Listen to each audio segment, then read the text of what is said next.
शरारती उकसावे और राजनीतिक दुष्प्रचार, भारत ने यूएनएससी में पाकिस्तान की निंदा की। भारत ने यूएनएससी में बदलते परिवेश में शांति का निर्माण कर रही महिलाएं विषय पर खुली बहस के हिस्से के रूप में अपना बयान दिया।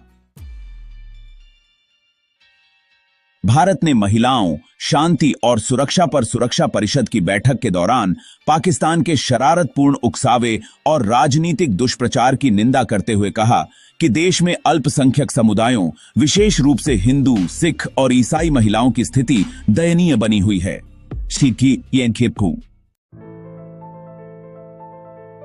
यूएन में भारत के स्थायी प्रतिनिधि राजदूत पी.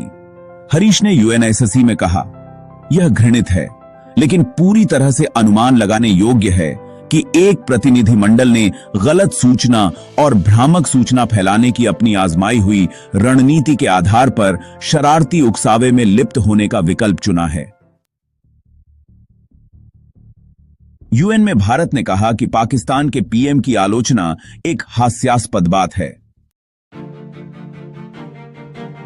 श्री हरीश ने बदलते परिवेश में शांति का निर्माण कर रही महिलाएं विषय पर यूएनएससी की खुली बहस में भारत का बयान दिया।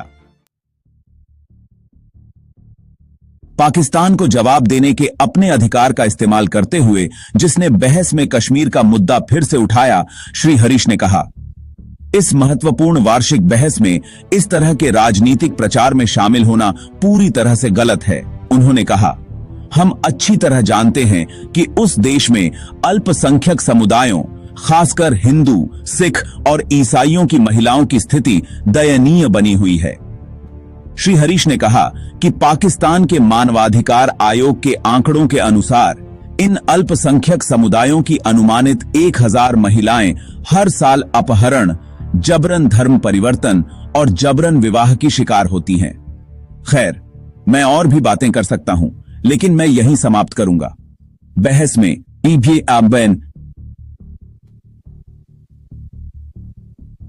भारत ने महिला, शांति और सुरक्षा WPS एजेंडे के प्रति अपनी अटूट प्रतिबद्धता की पुष्टि की।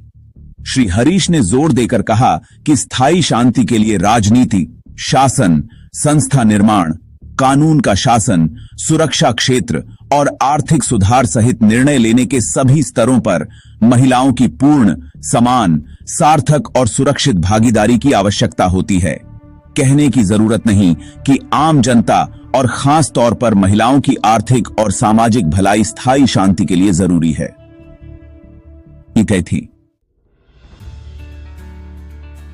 पाकिस्तान को जवाब देने के अपने अधिकार का इस्तेमाल करते हुए जिसने बहस में कश्मीर का मुद्दा फिर से उठाया, श्री हरीश ने कहा, इस महत्वपूर्ण वार्षिक बहस में इस तरह के राजनीतिक प्रचार में शामिल होना पूरी तरह से गलत है। उन्होंने कहा, हम अच्छी तरह जानते हैं कि उस देश में अल्पसंख्यक समुदायों, खासकर हिंदू, सिख और ईसाइयों की महिलाओं की स्थिति दयनीय बनी हुई है।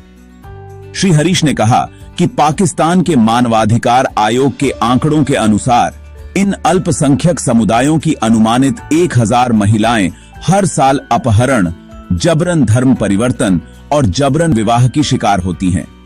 खैर, मैं और भी बातें कर सकता हूं, लेकिन मैं यहीं समाप्त करूंगा। बहस में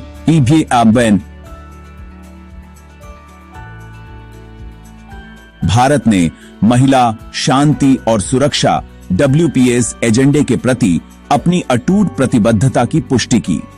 श्री हरीश ने जोर देकर कहा कि स्थायी शांति के लिए राजनीति, शासन, संस्था निर्माण, कानून का शासन, सुरक्षा क्षेत्र और आर्थिक सुधार सहित निर्णय लेने के सभी स्तरों पर महिलाओं की पूर्ण, समान, सार्थक और सुरक्षित भागीदारी की आवश्यकता होती है। कहने की जरूरत नहीं कि आम जनता और खास तौर पर महिलाओं की आर्थिक और सामाजिक भलाई स्थायी शांति के लिए जरूरी है। ये थी। WPS एजेंडे को लागू करने में महत्वपूर्ण प्रगति पर प्रकाश डालते हुए श्री हरीश ने कहा कि 5वें सबसे बड़े सैन्य योगदानकर्ता के रूप में भारत ने 2007 में लाइबेरिया में पहली बार महिला सशस्त्र पुलिस इकाई तैनात की, जिसने संयुक्त राष्ट्र शांति स्थापना में एक मिसाल कायम की। उन्होंने कहा, उनके काम को लाइबेरिया और संयुक्त राष्ट्र में काफी सराहना मिली। उन्होंने इस बात पर जोर दिया कि तेजी से बदलती दुनिया में हमें ऑनलाइन खतरों और गलत सूचनाओं से बचते हुए महिलाओं की भागीदारी बढ़ाने के लिए नई तकनीकों का इस्तेमाल करना चाहिए। उन्होंने कहा, हमने लैंगिक भेदभाव को कम करने, वित्तीय समावेशन को बढ़ाने और महिलाओं को सशक्त बनाने के लिए डिजिटल तकनीकों का लाभ उठाया है, खासतौर पर ग्रामीण भारत में। हम अंतर्राष्ट्रीय समुदाय से इन उभरती चुनौतियों से निपटने के लिए मजबूत तंत्र विकसित करने का आह्वान करते हैं।